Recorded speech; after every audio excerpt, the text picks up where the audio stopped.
There we are. Very good. Welcome to Connecting Communities in the Americas. I'm very, very excited that you're here today. My name is Lisa Shala. I'm the director of this initiative of community foundations across the Americas. We began about 5 years ago with conversations about how could we exchange knowledge and strategies and stories across country to strengthen each other for what we're doing locally. So this has just been a fantastic opportunity for people to build relationships, get to know each other across borders and even within our countries. And one of the programs that we started last year in 2022 is called Connecting Communities Learning Exchanges, or Intercambio Institucional. So institutional exchanges is the phrase that we use in Spanish and Portuguese. The idea is to get community foundation teams to meet each other, especially across countries, and really identify something that they would like to work on together over the period of several months. And then we were able to extend a small travel grant to enable some travel back and forth between the countries. So this is a picture of a visit by Fundación Comunitaria Oaxaca in Mexico. They went down to Brazil, to Instituto Baixada, and you can see that the Baixada team and receiving Jonathan and Luis from Oaxaca here. They look like they're having a great time. And so the purpose of this session today is really for the rest of you to kind of hear the stories behind these 5 projects that we have. They're each going to share a little bit about why they chose to work together, what they decided to talk about, and how this learning became very reciprocal. We really wanted it to be learning on both sides for both organizations at this time. And we're very pleased to see participation from so many different countries. Let's see. I need to go back. There we are. Here you can see the different organizations that participated. We have 5 different groups. Here in the south, in Brazil, Taboa is a community foundation that has existed for quite some time already. Instituto Cacimba is a new community foundation. We offered to support their project, even though they're both in Brazil, partly because the travel outside of Brazil was so expensive, and their grant really didn't cover international travel very well. So this is a new foundation that visited an already existing foundation, and yet they found that they had very much to learn from each other, because Cacimba had been around for many years as a different type of social organization. Then we had Instituto Baixada, which is in northern Brazil, and their exchange was with Oaxaca in Mexico. They had already known each other, but they'll speak to you more about why they chose to work together. Then we had a team from Costa Rica. That's these 2 organizations, Fondo Comunitario Monteverde, and a visit with Fundación Punta de Mita in Western Mexico. So that was another relationship where they had some contact before this, but really wanted to get to know each other better and found a lot of similarities in what they were doing.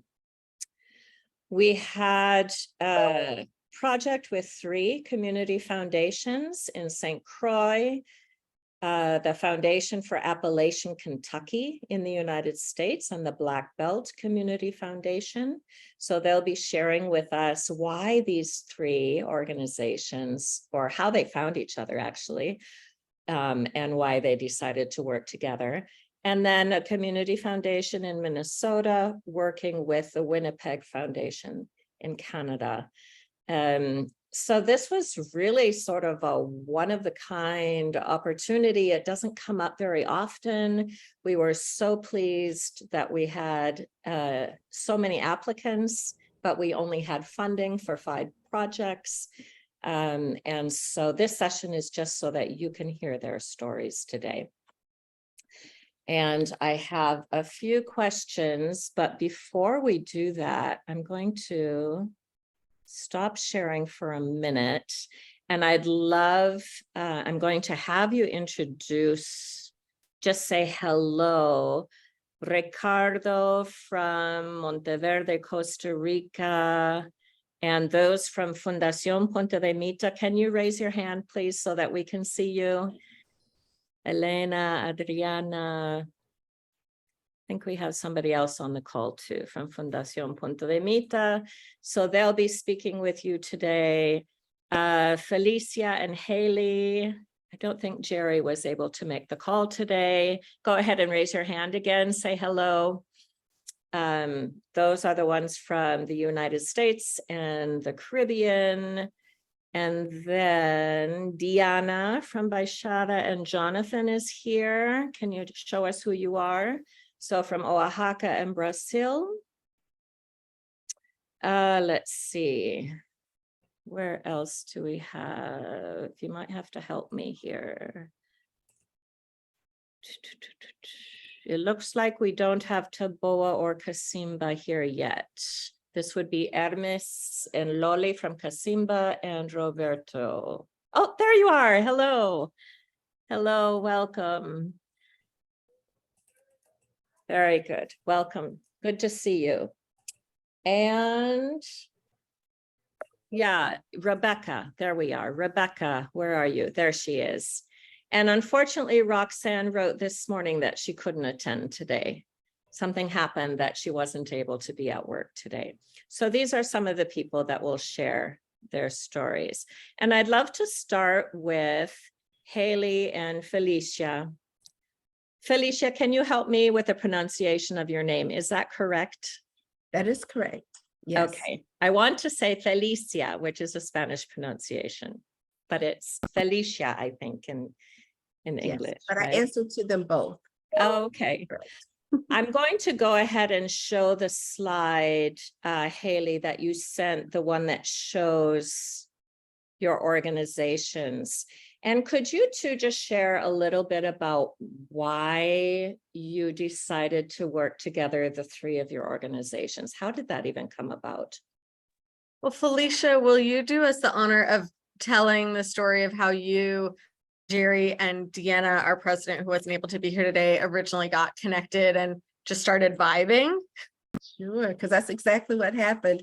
Well, good afternoon to everyone. It is exciting to be here to share the story with you today.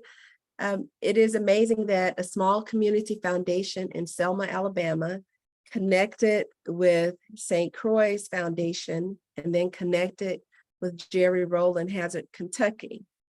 And the way it started is because in the community foundation world, as many of you know, there are very few players who play the games that we play. And I say that meaning not having a focus on the amount of assets that you have, but really being more intentional about the work that is done in community. So when we attend many national or sometimes international foundation conferences, especially for community foundations, the conversations are oftentimes just on the resources or the assets that are under management and not necessarily on the work or the impact that's taking place in community. And it means that if you are not managing a large number of assets, then your value as a person, as an organization, as an institution is almost nothing. That's just in some of those circles. So we found ourselves being like-minded people who focused more. And this does not take anything away from others who work in the space that they do. That is just not the space we occupy. So I think we sought each other out. Jerry and I had been working together for a while. We were introduced in the early 2000s by a mutual funder at the Ford Foundation, and we realized and we became good friends and allies in the work because our work was on community and impact. And then I remember being at a conference and hearing Deanna speak and being completely blown away because it was as though we had each found our tribe. Like we knew this is when the marriage formed, when the friendship was solidified, because we were all talking the same talk. And we were obviously sticking out like sore thumbs in some of the other spaces that we occupied. So we really became united and we really started to vibe because of the way we approached the work and because of the spotlight that shone on the work. So I think that it is, oftentimes if children are playing on the playground, you naturally gravitate to those who are playing the games that you play best. And so I think we naturally gravitated to each other because we were each playing the same game and we were winning. That's a wonderful explanation, Felicia. Thank you. And thank you for speaking slowly and clearly. Just as a tip, the interpreters always ask that when you are sharing, just keep in mind to keep it nice and steady and clear so that they can do their very best at interpreting. Haley, can you tell us a little bit about what you chose to talk about, the three of you? So you already had sort of a relationship, but if I'm correct, this was the first time you could be together, all the three of you in person, is that right? And what did you focus on? Yeah, thank you. Well, so this was an incredible opportunity because our foundation, the St. Croix Foundation, is on of St. Croix in the US Virgin Islands, geographically more isolated than our two partners in this exchange. Although our communities all have a history of marginalization in different ways, but geographic isolation is one of ours. And so often at these national conferences, Deanna is the only representative. So because travel is expensive. And so I had actually, many members of our team had not had the pleasure of spending time in this like shared wisdom of vibe. And so what was so wonderful is that right before this learning exchange grant opportunity presented itself, Deanna had started to bring other members of our team into some virtual convenings with Felicia and Jerry, because there was this sense that there could be something very powerful out of this collective. And we weren't sure yet what that would be, what shape that would take, but that we had definitely found allies in the work. And so we, we're on Zoom, we were just brainstorming together, we were starting to have some really meaningful conversations about what this collective could be and do, and what we could learn from each other when this opportunity presented it, which gave us the chance to put some, structure to it. And so the topics that we explored, some of them were anticipated and some of it really was, I would say kismet, you know what I mean? Which is, we were all relatively recently impacted by disasters, our communities. That wasn't something that we intended to be a focus of learning exchange, but we had been hit by Hurricane Maria in 2017. Jerry's community was hit by devastating flooding, and then right in the middle of this really powerful collective, Felicia's community was hit by devastating tornadoes, and we were able to share resources, lessons learned about the role of community foundations like ours with the boots on the ground in disaster recovery, some of the realities of leveraging federal funding for disaster recovery and mitigation for community development work that we do.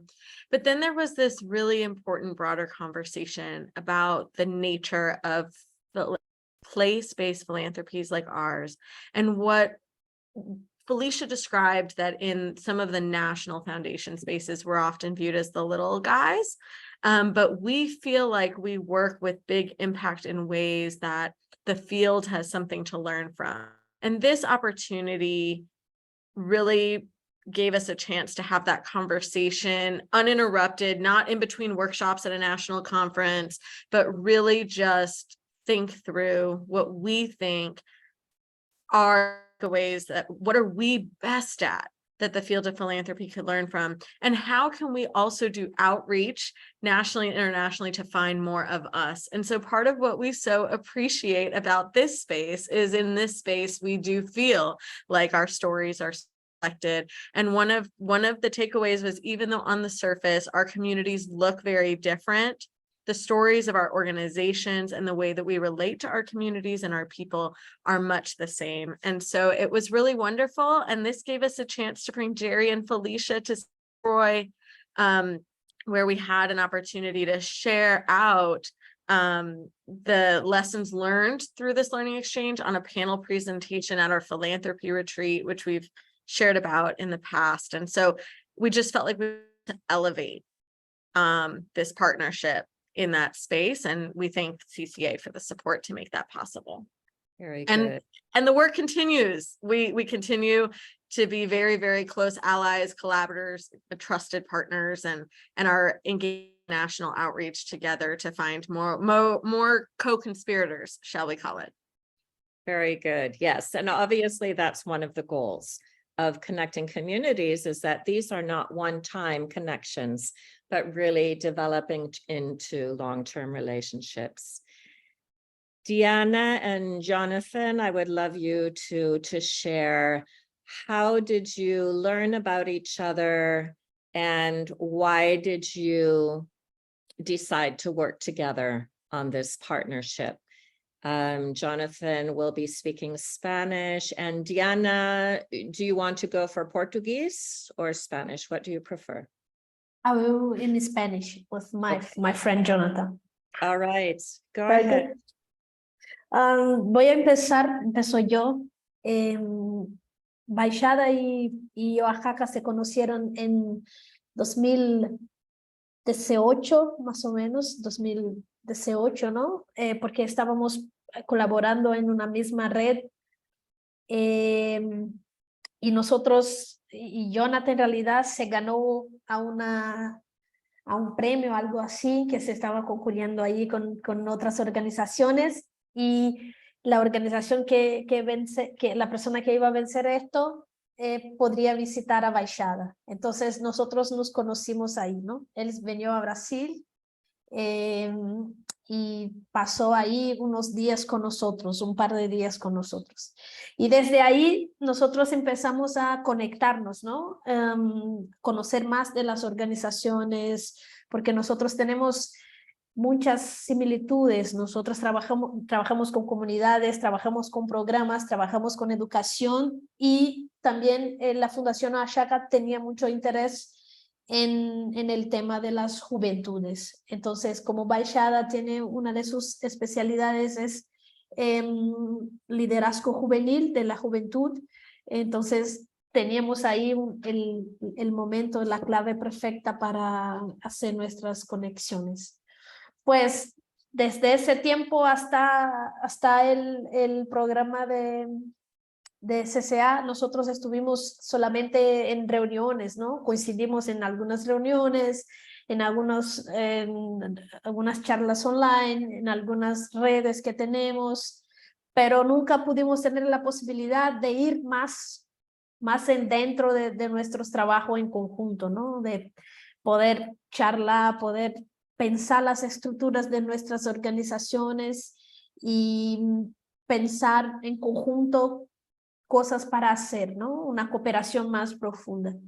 Pues cuando salió la convocatoria, hablamos yo y Jonathan y pensamos, pues esa es la oportunidad perfecta para que no solamente nuestras organizaciones de esa forma muy formal participen en la cooperación, sino que también nuestros equipos, ¿no? La equipo programática y también la equipo directiva pueden viajar para pasar un tiempo y nosotros siempre tuvimos ese entendimiento que queríamos pasar como una semana, pero no solo haciendo visitas en las comunidades, sino que trabajando como organización, ¿no? Cooperando, mirando, hablando con las personas, viviendo en la organización. Entonces nosotros armamos la planificación y la idea también de nuestro intercambio no era solamente conocer, sino que producir, tener algo en concreto que hacer, ¿no? Entonces, creo que ese fue el núcleo principal, ¿no? de nuestra colaboración. Pues en febrero vinieron nuestros amigos de Oaxaca a Maranhão. Iban a llegar en el último día del carnaval, pero la empresa de avión no quiso que ellos fueran de fiesta, entonces ellos se quedaron 24 horas en el aeropuerto y no en la calle. Ya fue un poco triste, pero superamos en los próximos días. Entonces recibimos ellos aquí y nosotros lo que hicimos fue invitar todos los participantes de nuestro trabajo, no solamente el equipo que trabaja con nosotros, nuestro equipo, sino que también los jóvenes, las mujeres. Invitamos toda esa gente para hacer muchos momentos en comunes para discutir desarrollo local, ¿no? Entonces nosotros estuvimos con jóvenes discutiendo desarrollo local, estuvimos con colectivos discutiendo desarrollo local, estuvimos con comunidades discutiendo desarrollo local, pero en un nivel muy horizontal y muy participativo, ¿no? Juntos también dibujamos los contenidos del podcast que tiene la Fundación Oaxaca. Entonces nosotros estuvimos dialogando sobre juventudes, desarrollo local, el cotidiano de las organizaciones dentro de un episodio de un podcast que después voy a poner aquí en el chat para que ustedes también puedan conocer. Y teníamos la idea de que Baixada se fuera a México, pero la Embajada de México no quiso que nosotros pudiéramos entrar, pero eso es algo que vamos a solucionar después, pero afortunadamente no pudimos entrar en México, no nos dieron la visa. Entonces, no pudimos irnos a Oaxaca, pero yo creo que el motivo mayor de nosotros cooperar es porque Oaxaca y Fundación Baixada tiene ese núcleo de pensar sus comunidades a partir de las propias personas que es muy fuerte, ¿no? Que es también como pasa con Ricardo de la Fundación Monteverde, que ya nosotros estamos hablando, con también Virginia de la Fundación Punta de Mita, que ya también nosotros estamos hablando. Yo creo que esa es una característica muy importante de las organizaciones que trabajan con filantropía comunitaria, ¿no? Cómo tenemos un hilo donde todos tocan y ese hilo siempre está para el desarrollo local, aunque sea con el turismo, aunque sea con las artesanías, el deporte o cualquier otra área. No sé si Jonathan quería hablar algo. No sé, más bien preguntarte, Lisa, si hay alguna otra pregunta en particular que quieres que respondamos o si más bien solo complemento lo que Diane ha dicho hasta ahora. No questions at this point. Go ahead, Jonathan, and kind of tell us about what the most meaningful thing for you was in this exchange. Pues no me gustaría redundar en lo que Diane ya ha comentado, ¿no? O sea, creo que es bastante pertinente en el sentido de lo que logramos con esta visita y digamos que un poco sí nos faltó la parte de poder mostrar en campo o de forma vivencial lo que nosotros hacemos aquí en Oaxaca, porque cambia mucho la perspectiva de lo que podemos mostrar en las reuniones virtuales. Y además también porque nosotros tenemos una forma distinta de recibir a las personas y de preparar la logística y todo eso, que también era algo que queríamos compartir con Diane, con el equipo de Baixada, precisamente porque es distinto, ¿no? Y eso nos hubiera gustado también, pero confiamos en que en algún momento tendremos la posibilidad de encontrarnos acá y pues compartir eso que nos hizo falta. Y solamente me gustaría recalcar que estos ejercicios son muy importantes para nosotros porque más allá de el conocer a las personas, que creo que eso es algo muy importante y de lo que tratamos de hacer en el podcast, o sea, de que sean las personas de las que trabajan en las organizaciones de la sociedad civil, también sean reconocidas, más allá de el nombre de la organización, este, nos permitió darnos cuenta que más allá de las latitudes en las que nos encontramos, y ustedes lo pudieron ver en el mapa, que hay una gran diferencia en distancia, compartimos elementos muy poderosos, ¿no? Que es el tema del el trabajo directo con las comunidades eh, y la forma en la que lo estamos haciendo es muy complementaria. Entonces, nos gusta la idea de que este tipo de encuentros y este tipo de espacios donde están otras organizaciones podamos espejearnos, no sé si, o vernos unos a los otros y reconocernos también en el trabajo y en la forma en la que lo hacemos. Eso sería todo. Thank you. Thank you so much, Tiana and Jonathan. Let's continue to Rebecca. And again, I think Roxanne wasn't able to meet us today. I'm not sure if somebody else from Winnipeg is here. Rebecca, you have a directly cross-border relationship with Winnipeg. So tell us a little bit about that. Why did you want to get together on this project? And what was really the most meaningful part of it for you and what you've heard from your colleagues in Winnipeg? Well, thank you. First of all, I feel so lonesome here since Winnipeg couldn't join us today, and my coworker Sarah Casey is still in another meeting, but she's been very involved and instrumental in, first of all, starting up this relationship and helping us continue to move it forward.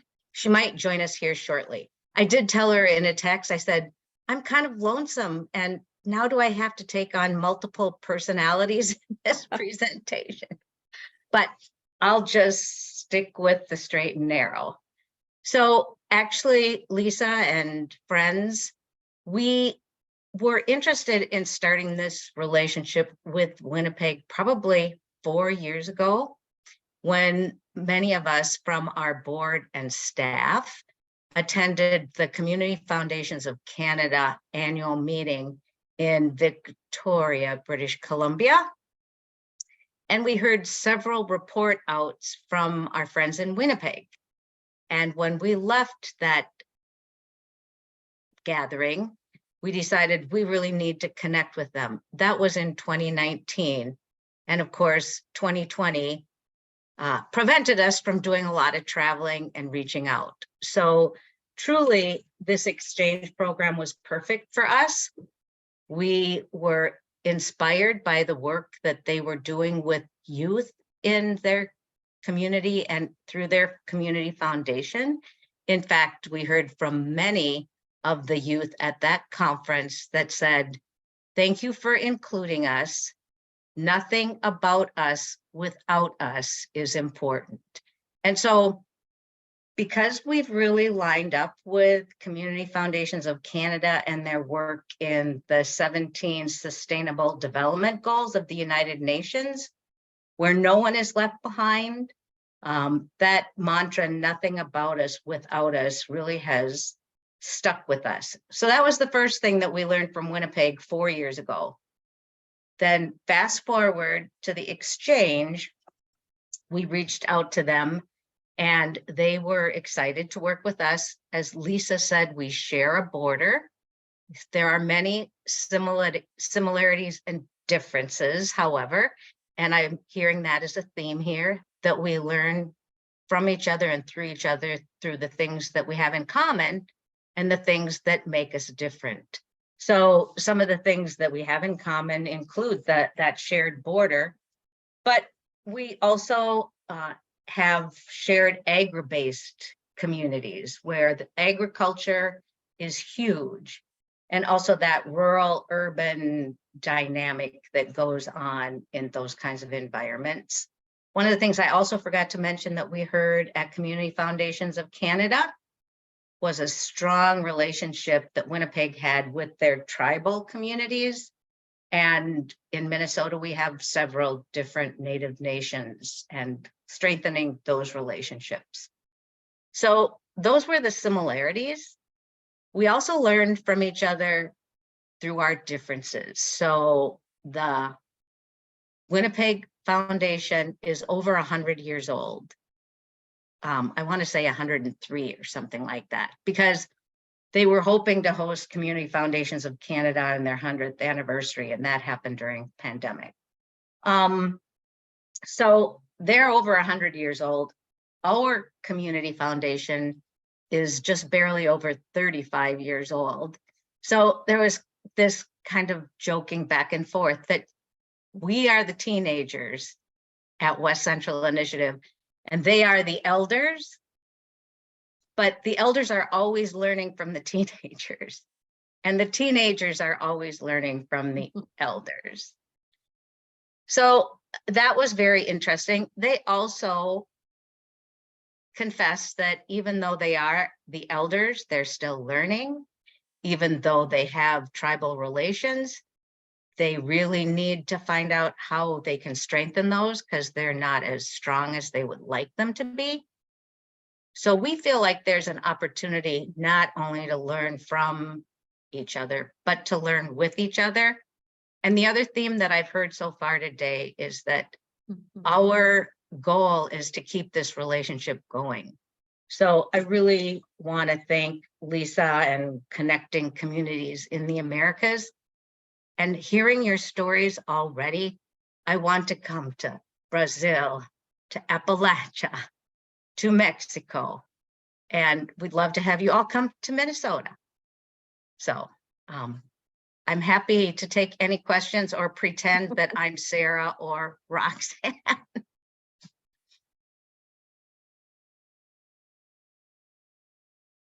Thank you, Rebecca. Thank you so much. Oh, I I'd like to forgot one thing. continue on to Brazil with Hermes and Loli. Could you please share with us about your project with Taboa, and why were you so interested in visiting Taboa, and what did they learn from you as well? What was meaningful for you? And this will be in Portuguese.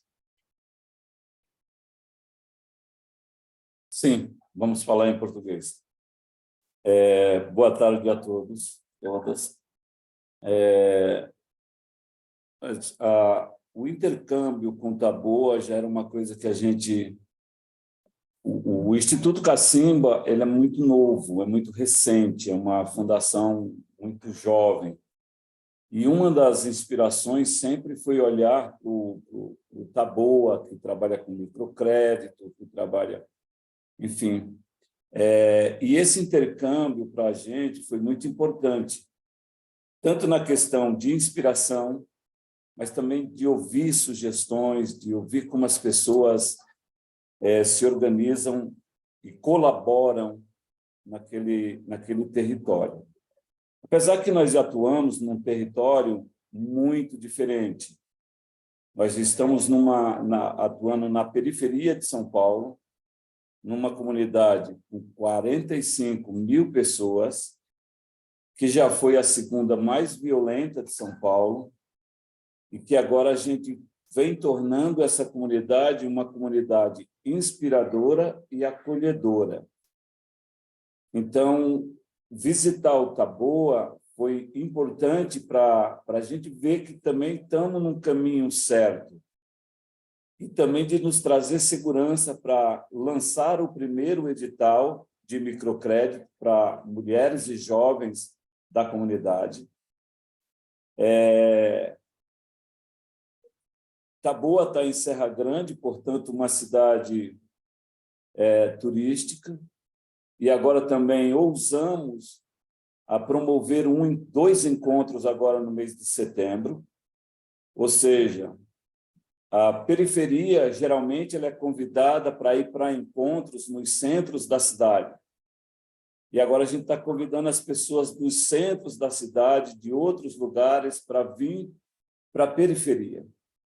Então, agora, dia 1º, dia 2 e dia 3, nós estamos com um festival e um encontro chamado Somos, que vamos estar recebendo gente de todo o país.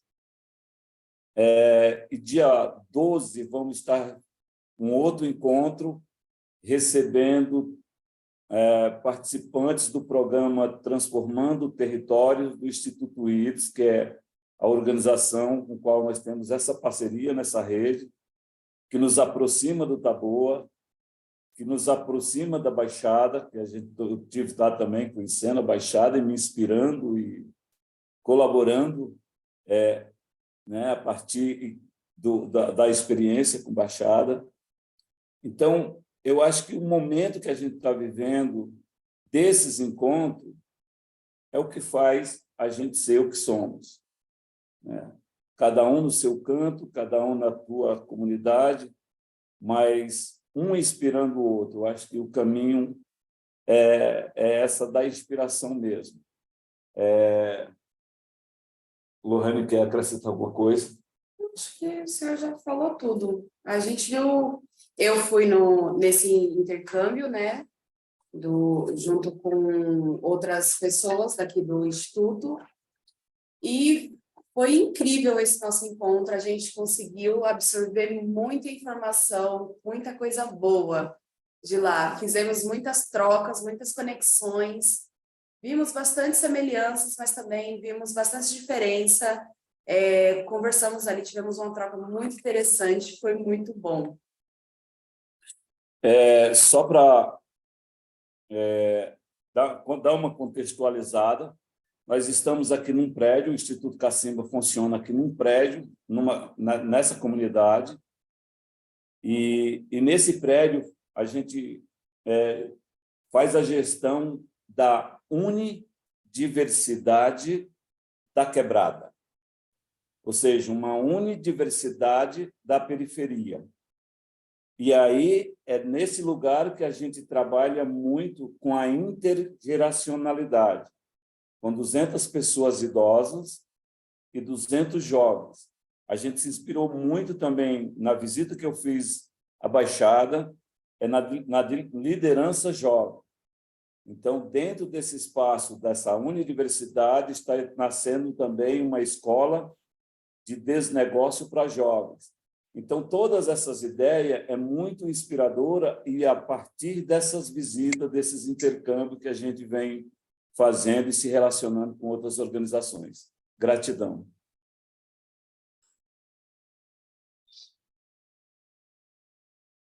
Thank you very much for sharing about that.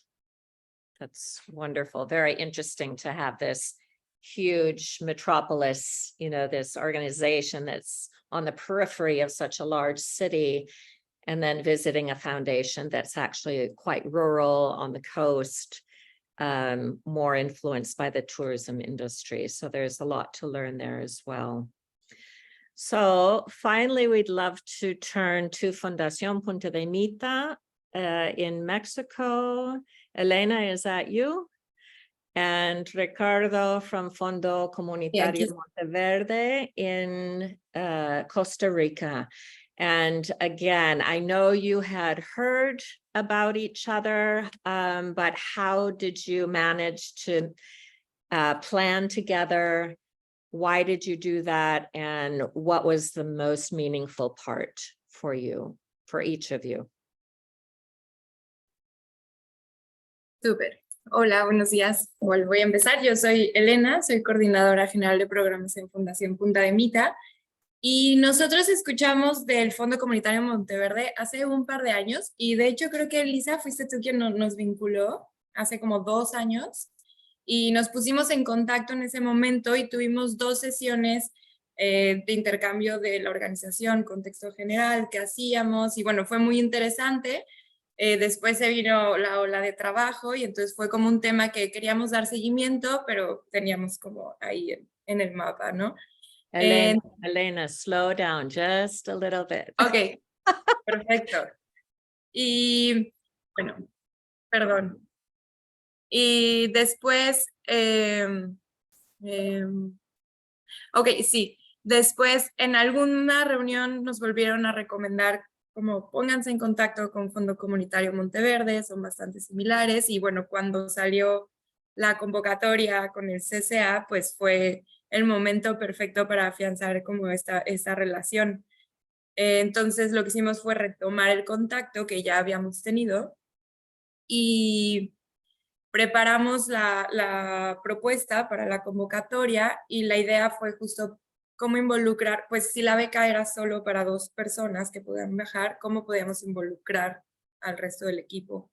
Entonces se hicieron primero sesiones virtuales entre pares de cada organización donde había este intercambio de experiencia, aprendizajes, retos, fortalezas y después también eran sesiones de diálogo ya de temas más generales, ¿no? Por ejemplo, Fondo Comunitario nos compartía sobre la filantropía del viajero, nosotras sobre nuestros programas de primer piso y conversábamos, ya eran espacios de diálogos con todos los equipos.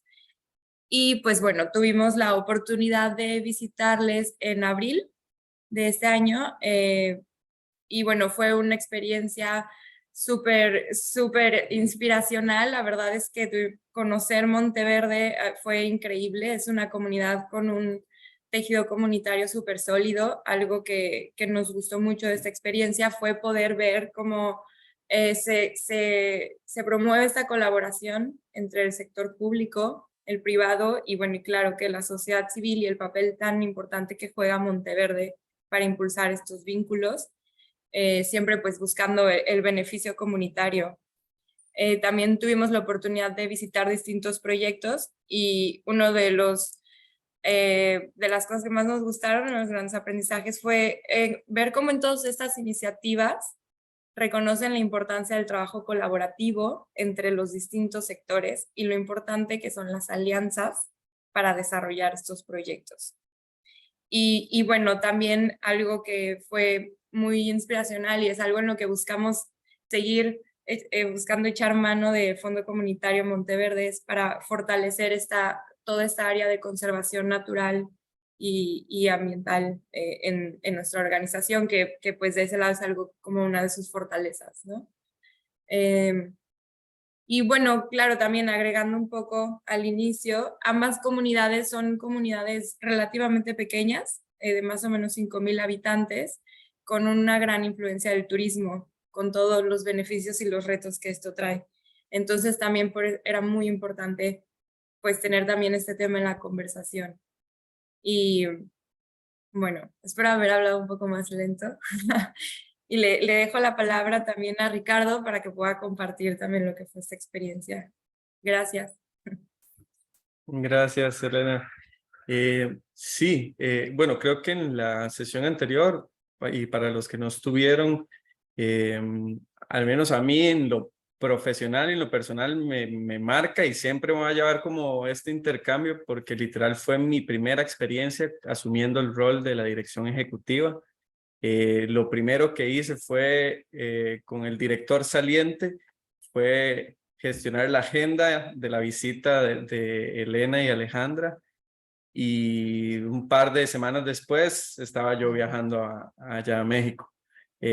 Pues me enfermé de COVID muy probablemente en el avión y hubo algunos cambios. También eso a veces le enseña a uno que las cosas no salen como se planifican, pero que hay que tener pues resiliencia y adaptarse a las condiciones. A pesar de eso, tuvimos pues una agenda muy nutrida y pudimos hacer las visitas ya una vez recuperado.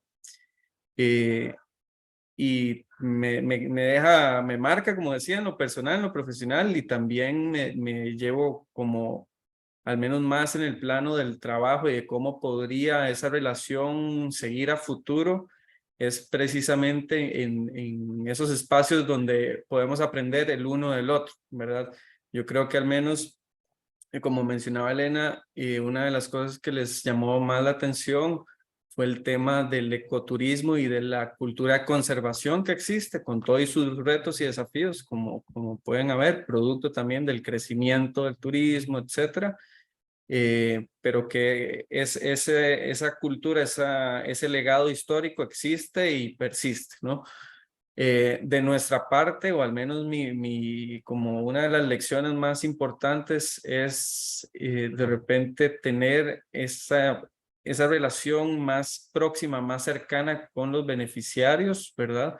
Porque a diferencia de Fundación Punta de Mita, nosotros solo tenemos trabajo que se llama de segundo piso o pues proveemos apoyo y servicio a las organizaciones de base, pero no ejecutamos proyectos. Entonces, eso de alguna manera nos resta ese acercamiento y poder medir la realidad como de primera persona, en primera instancia.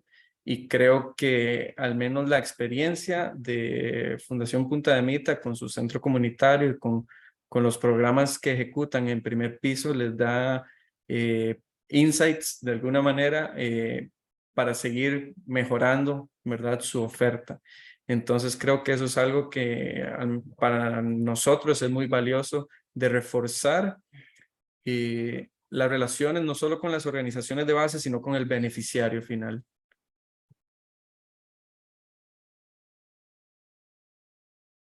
Thank you. Thank you, Ricardo and Elena and everybody else who has shared your ideas. I want to just touch on a couple of things with this particular exchange. So Ricardo was talking about this first floor, second floor way of working, and I'm trying to think of what we talk about this, but essentially community foundations often or mostly serve as kind of grant makers for other nonprofits and possibly training, capacity building for the civil sector as such. And in Mexico, this is, or in Costa Rica, perhaps this is considered the second floor, segundo piso, second floor operation. First floor would be when you actually operate your own projects. And so in the case of Fundación Punta de Mita, they were able to build a community center, and they have several projects that are directly with the community. And I know that this is also being debated with new foundations, like which one of these do we do? Do we want to enter into our own programming or not? And are there disadvantages or advantages to that? So it sounds like, Ricardo, what you saw was that the fact that Fundación Punta de Mita also operates direct programs, that it brings them in direct contact with the families and the community themselves. Whereas if you're only a grant maker and a service provider, you have contact with the nonprofits, but not necessarily with the families that those nonprofits are serving. So it's just an interesting question that you think about through an exchange. And I wanted to highlight one question that we talked about as a group last week was, how do you take a learning exchange opportunity like this, where perhaps only one or two people can travel from each organization? How do you bring it from a personal experience to an organizational experience? And so if you are the executive director and you got to travel, how do you bring that home then to your whole team? And how do you work towards institutionalizing the learning and the relationship from these other organizations? So we're not going to talk about that today, but it's just as far as we're concerned at CF Leads and Connecting Communities, it's really an important question that this go beyond the personal inspiration and really become organizational inspiration for future work together. So this has been great to hear these opportunities. We're going to break into groups to give you a chance to talk to each other in your respective languages. But I did want to show you one more thing about what is hopefully the future of learning exchanges with connecting communities in the Americas. Sorry, I need to go back. And so we're hoping to be able to offer this opportunity again in 2024 or 2025. And when the announcement went out, many of the foundations were asking, well, how do we know who to connect with? How do we connect with other foundations across the Americas? And of course, our response was, well, through CCA, right? And so the more you are engaged in these monthly online sessions, hearing other community foundation strategies, the more you're seeing people and learning together with people. I really encourage you to pay attention to who is on the call, who would you like to connect with. Use the chat, send them a message, send them your email, start making connections very early on with other organizations. That's what this initiative is about. Another way to find out about other organizations is with our CCA directory. This is online, and I can put the link on there in just a minute. But what it has, like, this is one page where it will list the different organizations who have sent in their information to us to put in the directory. So this announcement went out last fall and was published in January. We'll probably have another announcement this fall. And then, so you have the basic information of the foundations, and on another page, we asked each organization to highlight what their strengths are on a number of different topics. And so this can also give you an idea of what to do. Okay, sorry, I was just afraid that I was on mute there for a second. So use the directory also to look for foundations that might have something in common with you, and start creating relationships. Write to them, ask a question. If you want to be connected with a specific person or a specific organization within the network, write to me and I'm happy to connect you. We do that ourselves as well. I see that Nick is on the call. He and I do that with each other. Between Comunalia and Foundations of Canada, we're always introducing each other to other people that we think could make a good connection. So I really do encourage you to think about this and start a relationship now. Start learning about each other. Maybe choose just one foundation that you could start having online conversations with. And that can lead later to opportunities where maybe you can do travel like this, either through connecting communities or through somebody else. So for the next half an hour, we have a half an hour left, and we're going to take about 20 minutes in the breakout room.